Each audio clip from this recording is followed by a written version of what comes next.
मित्रांनो नमस्कार. महत्त्वाची बातमी. सध्या देशाच्या राजकारणामध्ये ठाकरेंनी अखेर गेम फिरवला.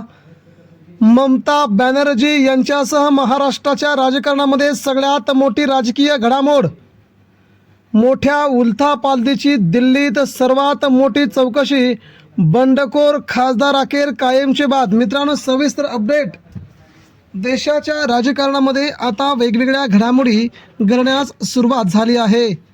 आता ज्या उद्धव ठाकरेंच्या 6 खासदारांनी गद्दारी केली होती, त्याचवेळी एकनाथ शिंदे यांनी त्यांना आपल्या पक्षात सामील करून घेतले होते. दुसरीकडे मित्रांनो बघायला गेलं तर ममता बॅनर्जी यांचे 20 खासदार यांना देखील आपल्या ताब्यात भाजपने घेतले होते. एकंदरीत 26 खासदारांचा आता सगळ्यात मोठा राजकीय गेम वाजवण्यात मोठं यश आलं आहे. आणि यामुळे यांच्या मतदारसंघामध्ये पुन्हा निवडणूक होणार का, हा सगळ्यात मोठा दावा केला जात आहे.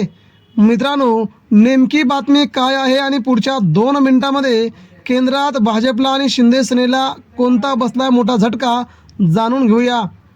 भारतीय जनता पार्टीने ममता बॅनर्जी यांचे 20 खासदार फोडले आणि आपल्यासोबत घेतले. दिल्लीमध्ये ज्या ममता बॅनर्जींच्या जीवावरती 20 खासदार निवडून आले त्यांना सोडून भाजपसोबत जाण्याचा निर्णय घेतला. इकडे उद्धव ठाकरेंच्या जीवावरती चिन्हावरती निवडून आलेले 6 खासदार यांना एकनाथ शिंदे यांनी प्रवेश दिला आणि आपल्या पक्षात प्रवेश करून त्यांना निधी देतो म्हणून त्यांना पक्षात सामील करून घेतलं. आणि मित्रांनो इथंच सुरुवात झाली त्यांच्या बंडखोरीची आणि त्यांच्या अपात्रतेची देखील.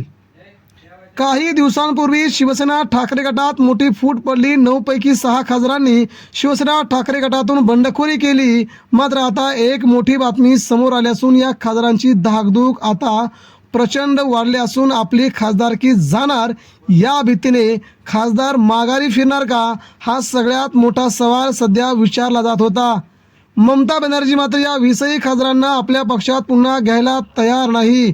तशाच प्रकारे उद्धव ठाकरे देखील आपल्या पक्षात या 6 खासदारांना आपल्या पक्षात घ्यायला तयार नाहीत. यामुळे आता यांची अपात्रता सिद्ध होते की काय हे आता बघावं लागेल. नेमकं दिल्लीत काय घडले हे आपण आता जाणून घेऊया. काही दिवसांपूर्वी ही बंडखोरी झाली. शिंदेंनी उद्धव ठाकरेंचे खासदार फोडले. दुसरीकडे उद्धव ठाकरे यांच्या पक्षातील खासदारांच्या बंडापूर्वीच ममता बॅनर्जी यांना देखील असाच धक्का बसला होता. पश्चिम बंगाल विधानसभेच्या निवडणुकीमध्ये तृणमूल काँग्रेसचा पराभव होताच तब्बल 20 खासदारांनी पक्षातून बंडखोरी केली. या सर्व 20 खासदारांनी नव्या पक्षात प्रवेश केला. दरम्यान आता 20 जुलैपासून संसदेच्या पावसाळी अधिवेशनाला सुरुवात होत आहे आणि या अधिवेशनापूर्वीच राजकारणात मोठी उलथापालथ होत आहे. लोकसभेचे अध्यक्ष ओम बिर्ला पुढील काही दिवसांमध्ये एक ऐतिहासिक निकाल देणार आहेत. हा निकाल तृणमूल काँग्रेसचे 20 बंडखोर खासदार आणि शिवसेना उद्धव ठाकरेंचे 6 बंडखोर खासदार अशा 26 खासदारांसंदर्भात आता सगळ्यात मोठी अपडेट दिल्लीतून आली आहे. पक्षात बंडखोरी झाल्यानंतर शिवसेना ठाकरे गटाच्या 2 खासदारांनी लोकसभा अध्यक्ष ओम बिर्ला यांची भेट घेतली होती. त्यांनी या सर्व बंडखोर खासदारांवरती अपात्रतेची कारवाई करावी अशी मागणी लोकसभा अध्यक्षांकडे केली होती. दरम्यान पुढील काही दिवसांमध्ये म्हणजे याच पुढच्या आठवड्यात ओम बिर्ला या खासदारांसंदर्भात आपला निर्णय सुनावणार आहेत. आता ओम बिर्ला काय निर्णय देणार यावर उद्धव ठाकरे यांच्या पुढील राजकारणाची दिशा अवलंबून असणार आहे. ज्या खासदारांनी शिवसेना ठाकरे गटातून बंडखोरी केली, उद्धव ठाकरेंच्या चिन्हावर निवडून आले, त्यांनी केलेल्या दाव्यानुसार शिवसेना गटाकडे 9 पैकी 6 खासदार बंडखोरी केल्यामुळे खासदारांची ही संख्या 2/3 झाल्याने त्यांचा पक्षप्रवेश वैध आहे. परंतु शिवसेना ठाकरे गटाने केलेल्या दाव्यानुसार जर तुम्हाला एखाद्या पक्षात विलीन व्हायचं असेल तर तसा निर्णय पक्षाने घ्यावा लागतो आणि त्याला 2/3 खासदारांचं समर्थन लागतं असा नियम आहे. मात्र इथं असं घडलेलं नाही आहे. पक्ष जागेवरच आहे, फक्त खासदारांनी बंड केला आहे.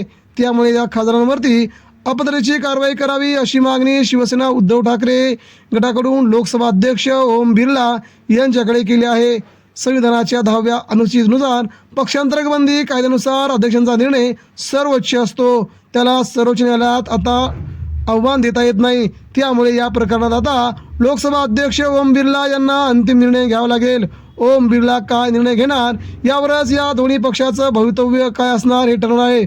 मात्र उद्धव ठाकरे यांच्या पक्षाने असा दावा केला आहे की बंडखोर खासदार हे अपात्र होणार आणि त्यांच्या मतदारसंघामध्ये पुन्हा निवडणुका होणार असा दावा केल्यामुळे महाराष्ट्राचं राजकारण आता पूर्णपणे गढूळ झालं आहे.